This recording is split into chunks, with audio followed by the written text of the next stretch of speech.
Halo teman-teman Binusian. Jadi kali ini aku lagi sama salah satu mahasiswi Binus yang lagi sedang menjalankan program enrichment. Di sini ada Cimonik dari School of Information System. Oke, dari Cimonik boleh perkenalkan diri dulu, Ci? Oke, thank you Willy. Halo teman-teman semuanya. Perkenalkan, nama aku Monica Felicia. Dan saat ini aku sedang mengikuti program enrichment internship di Apple Developer Academy at Binus. Sekarang aku udah di semester 7, sambilan mengikuti program 3,5 tahun juga untuk skripsinya, tesis. Oke, internship di Apple Developer Academy. Itu populer sih, Ci. Oke, sebelum masuk ke topik pembahasan, aku pengen tanya nih, kesibukan sehari-hari Cimonik apa ya di luar internship gitu? Oke. Nah, jadi sebenarnya aku kasih tahu sedikit aja kalau misalnya di Apple Developer Academy itu nggak kerja dari jam 9 sampai jam 5 sore, tapi kita dibagi 2 shift. Jadi ada shift pagi sama shift siang gitu, atau shift sore lah gitu. Nah, yang pagi itu 9 sampai 1 dan yang sore 2 sampai 6. Nah, kebetulan aku ada di shift pagi ini. Nah, jadi untuk kebiasaan aku sehari-hari karena dari Senin sampai Jumat itu di akademi dari jam 9 sampai 1. Nah, sisa waktu luangnya itu mungkin aku ada kayak freelance UX design atau UI design. Selain itu juga aku part-time ngajar anak-anak sekolahan. Dan selain itu juga aku menyelesaikan skripsi aku sih. Gitu. Oke, jadi kesibukan Cici bukan full internship ya, ada juga seperti ngambil part-time ngajar gitu, les private gitu. Lalu ada juga Cici ngisi waktu buat cari freelance gitu. Oke, keren sih Ci, itu keren. Oke, paling oke, aku masuk ke topik pembahasan kita gitu. Nah, aku pengen tanya Ci. Jadi kan kita kalau internship pasti ada proses recruitment-nya gitu kan. Nah, di sini aku pengen tahu proses recruitment untuk internship di Apple Developer Academy itu seperti apa sih, Ci, gitu? Mungkin boleh sharing aja gitu, Ci. Oke, nah biasanya sih Apple Developer Academy itu dia buka 2 sesi gitu. Jadi kayak biasa ada sesi pertama pendaftaran, terus ada sesi kedua kayak gitu. Nah, masing-masing dari sesi itu sih aku nggak tahu dia ngambil berapa orangnya, tapi nanti at the end ketika digabungkan itu 100 dari shift pagi dan 100 dari shift siang. Nah, biasanya setiap dia pembuka pendaftaran masing-masing sesi itu ada info session-nya. Jadi, kalau teman-teman mau ikut daftar itu bisa dipantengin di Instagram-nya sih. Biasanya di Instagram Apple Developer Academy at Binus itu ada info session-nya kapan. Biasanya sih live Instagram atau mungkin dia juga ada ngadain Zoom acara sama kampus-kampus kayak gitu. Nah, kalau dari pendaftarannya sih sebenarnya mirip-mirip kayak pendaftaran internship pada umumnya gitu. Ada pendaftaran berkas. Nah, nanti kalau misalnya berkasnya udah masuk, kita akan dilanjutkan ke tahap selanjutnya.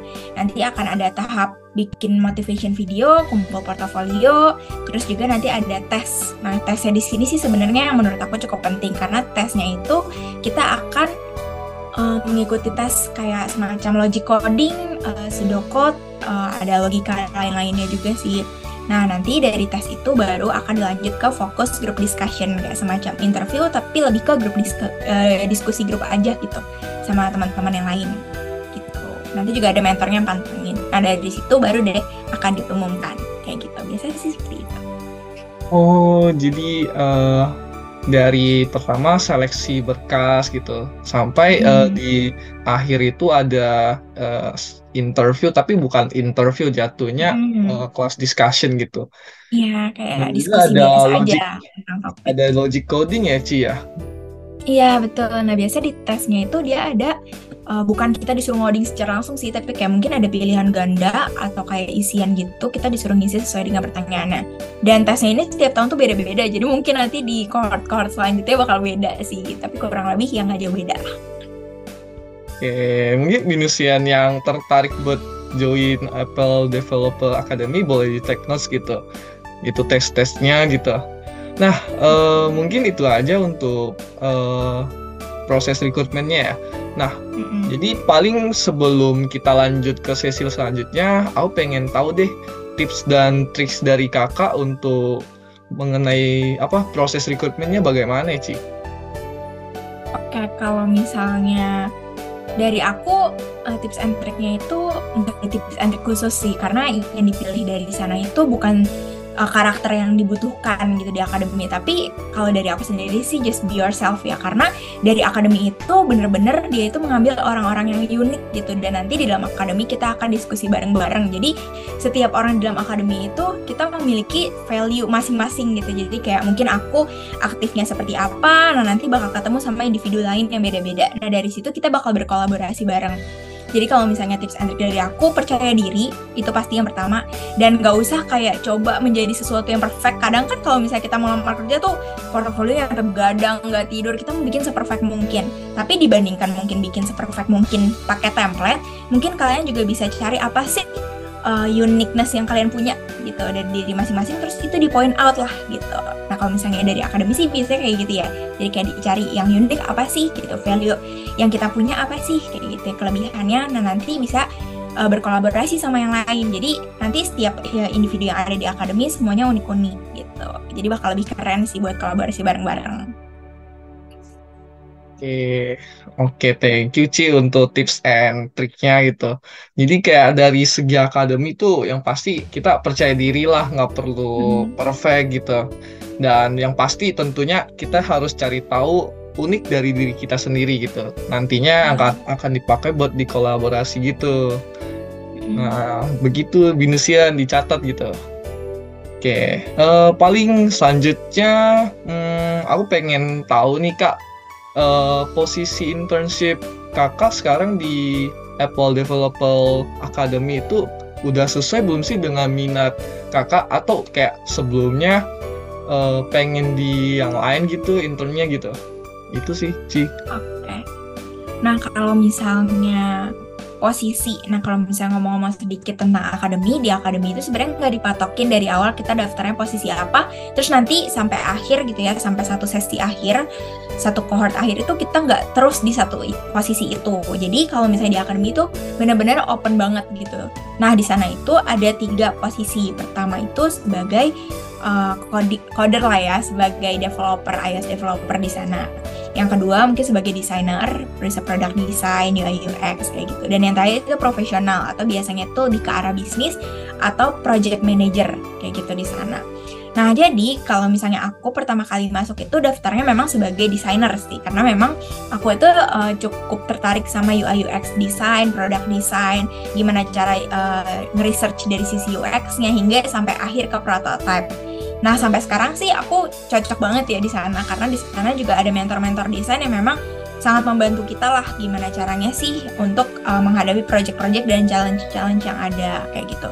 Tapi nggak menutup kemungkinan juga aku untuk explore di bidang lain. Jadi kayak di beberapa project aku juga ada kayak aku pengen coba deh di project kali ini aku akan ngoding kayak gitu, atau di project yang lainnya aku akan coba nge-PM jadi project manager kayak gitu.